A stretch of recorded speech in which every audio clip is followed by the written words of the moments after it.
Are your nails thin or brittle? Do they break or peel easily? Today we're going to talk about what may be causing that and how to fix it.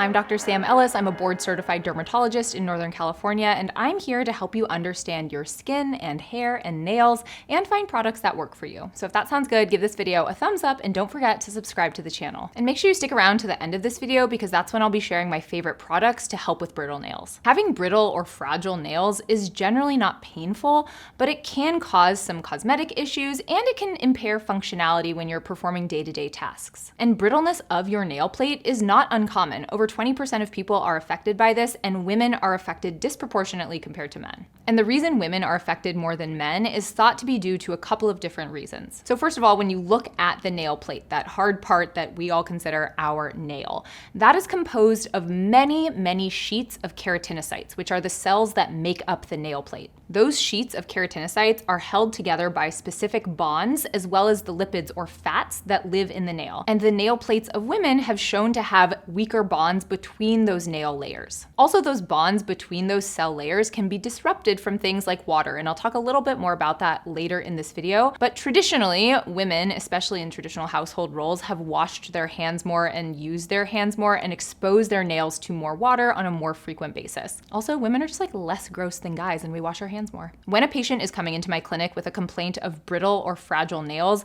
I'm typically seeing two different patterns of nail brittleness. One is called onychoschisia, and that is where the nail layers are peeling. So if someone comes in with a complaint of peeling nails, onychoschisia. The other thing I'll often see, and this can go hand in hand with onychoschisia, is something called onychorexis. Onychorexis refers to longitudinal splitting or ridging of the nail plates. So if you have vertical streaks in the nails, or the nails feel a bit textured, or you're seeing little splits happen in the nails, that's onychorexis. And onychoschisia and onychorexis are both characteristic of having brittle nails. Aside from being genetically predisposed to having brittle nails, another common cause of this is age and getting older. First of all, normal nails contain about 5% lipids or fats that help keep that nail plate integrity intact. However, as we get older, our ability to generate those lipids within the nail decreases, and thus the nail plate can become more fragile. Also, just as part of the aging process, all parts of our body change. I think we very normally can accept that our body shape might shift a little bit as we get older, or our hair texture or how much we're growing of our hair can shift as we get older, but for some reason, people cannot accept that their nails will also change as they get older. It is not uncommon for women in their 50s or 60s or 70s to come in with complaints of brittle or fragile nails, and they will often say, well, I never had this before, and then over the course of the last year or so, they've become fragile. And I understand what they're saying there. They're trying to make sure that there's no nutritional issue or internal problem that's leading to their nail plate fragility, but oftentimes it really is just that factor of age that's contributing there. Now, there are also secondary causes of nail brittleness. So maybe not due to age or your genetic predisposition, but if you have an inflammatory disease like psoriasis or lichen planus or even eczema, you can be more prone to nail plate fragility. Fungal infections can also cause nail plate fragility, and then certain systemic disorders, particularly if you are anemic or if you have hypothyroidism, you're going to be a lot more prone to brittle nails. And in fact, 90% of people who have hypothyroidism will deal with a nail issue of some kind.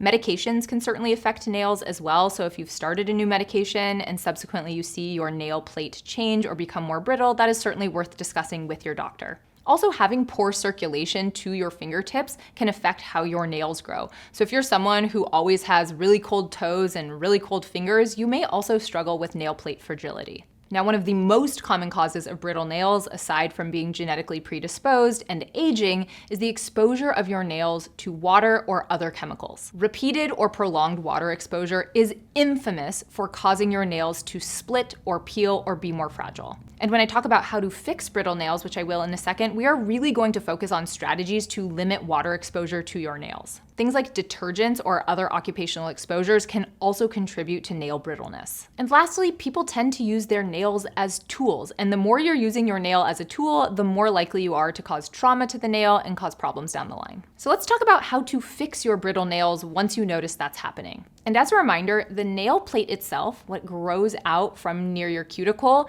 is completely dead. So when we're talking about how to fix your brittle nails, one of the things we focus on is protecting the nail you already have. And then secondarily, we will focus on growing out a healthy nail to begin with. But you need to be doing both of those things to optimize your nail health. First and foremost, protect your nails. And I know this sounds kind of silly and a little bit obvious, but people come in all the time with complaints of brittle or fragile nails. And when I talk them through their daily routine, they realize that they're not really protecting their nails as much as they thought they were. Water exposure to the nails is really problematic. Your nail plate is about 1,000 times more permeable to water than your skin. So when you are repeatedly exposing your nail to water, that nail is going to swell a little bit and then shrink back down when it dries, and swell and shrink and swell and shrink. And over time, that is going to loosen up the bonds between the cells that comprise your nails and cause weakness. So things you can do are, one, minimize how much you are washing your hands. And I know that sounds a little bit gross, but I feel like some people are in the habit of washing their hands when they really don't need to, or maybe they could be using hand sanitizer instead. So even if you just take down the number of times you're washing your hands by 5 or 10 times, because there are people out there who wash their hands hundreds of times a day, myself included as a physician, if you can take it down a little bit, you're going to help your nails.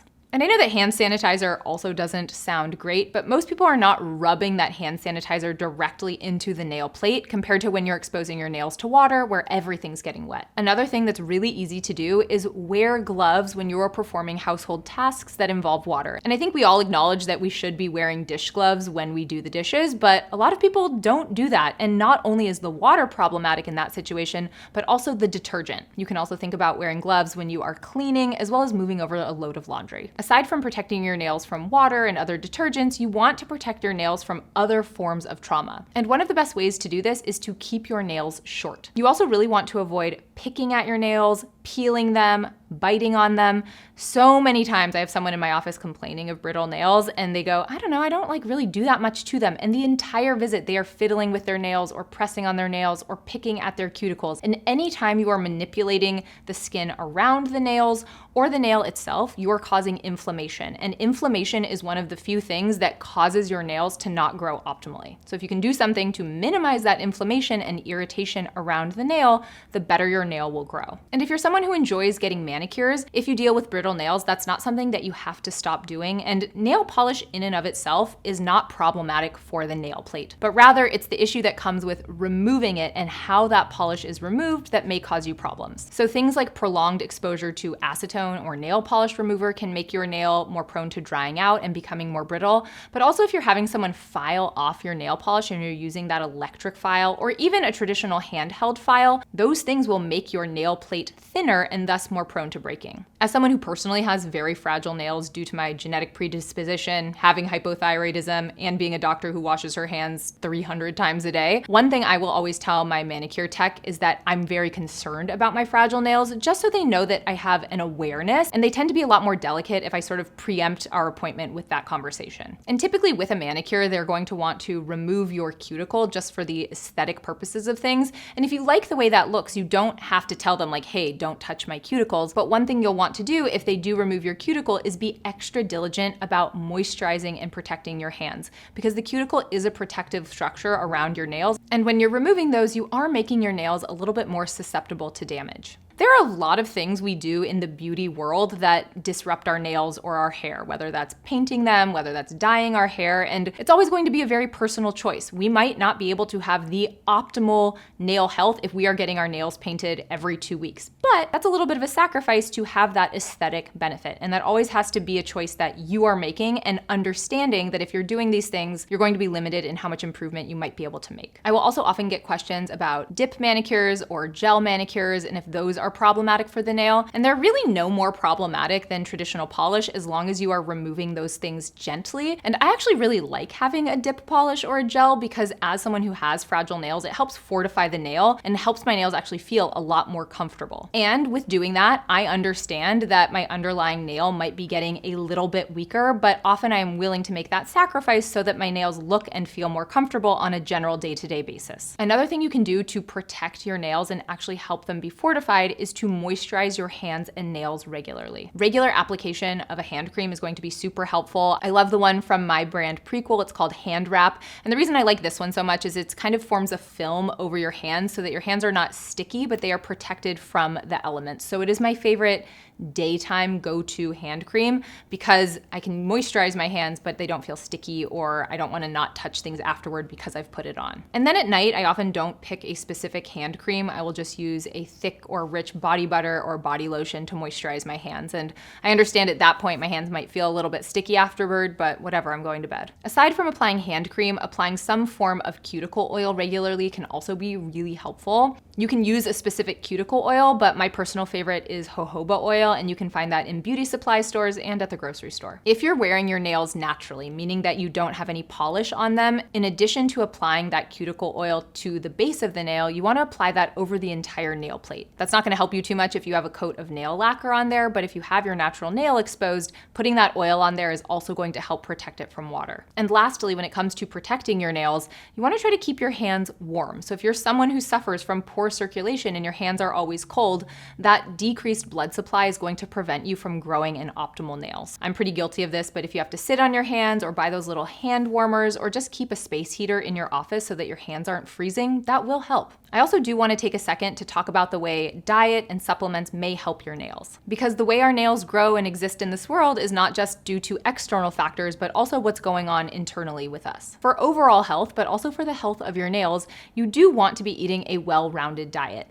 And this means having enough calories in your diet as well as getting enough protein. Patients who are malnourished, whether that's due to poor calorie intake or inadequate protein intake, do suffer from weak and brittle nails. So it's really important that if you have any type of restricted eating and you're hoping to have more optimal nail health, that you're eating more calories and getting enough protein to support that. I will also often get asked about the role that biotin plays in nail health. We think about it for hair growth, and actually it doesn't really help. But there are some small studies to show that biotin supplementation can help nail growth. Taking anywhere from 2.5 milligrams all the way up to 10 milligrams of biotin a day has been shown to be helpful with nail thickness and nail ridging. And of note, most multivitamins have that much biotin in them, so you often don't need a separate nail support supplement. And as a word of caution about biotin, it can change some of your laboratory tests, including your thyroid test. It doesn't actually affect how your thyroid functions, but it can change the readout on the test. So if you're going to have blood work that's been ordered by your doctor, stop taking any biotin supplements 72 hours in advance. For example, I take the supplement Nutrafol to help with my hair growth, but it also has biotin in it. And before I noticed it helping with my hair growth, I actually noticed how much better my nails looked. And now for my favorite at-home nail care. Earlier, I talked about applying cuticle oil or oil regularly to your nails, but another great thing you can do for your nails is at-home warm oil soaks. And this is not something you need to do every day, but if you do this once a week, you will notice meaningful changes in your nails. So what you're gonna do is make sure you're working with your natural nails. So you wanna do this with no nail polish on. And you're going to take 1 to 2 shot glasses worth of oil. I like using jojoba oil, but you can use coconut oil for this or avocado oil. And you're just going to put it in a little glass dish. And then you're gonna place that glass dish in a slightly larger bowl. Then you are going to apply hot water into the bowl that is surrounding that oil. And that's how you're going to heat up the oil. Rather than throwing oil in the microwave or heating it on the stove, which can be kind of dangerous, you're going to gently heat it by applying warm water around it. Once you have that set up, you're just gonna soak your nails in that warm oil for about 5 minutes. So I will often do this while I'm watching a YouTube video or making some edits, and then you're gonna switch, and you're just gonna take 10-15 minutes out of your day to treat your nails. Warming up that oil is going to help it penetrate the nail plate and help make your nail more resistant to water damage. And then if you can get in the habit of applying a little bit of nail oil, not just when you're going to bed, but after every single hand wash, your nails will thank you. And if you're not using something like gel nails to fortify your nail plate, I do find that applying some type of nail strengthener to also be helpful. One of my favorites is the CND Rescue RX. You just follow the instructions on the package and you'll be good to go. If you end up using any of these tips or using any of these products, please let me know in the comments. Also, if you have found something that has helped with your brittle nails, put it in the comments below. Thank you so much for being here. Don't forget to give this video a thumbs up and subscribe to the channel, and I'll catch you next time.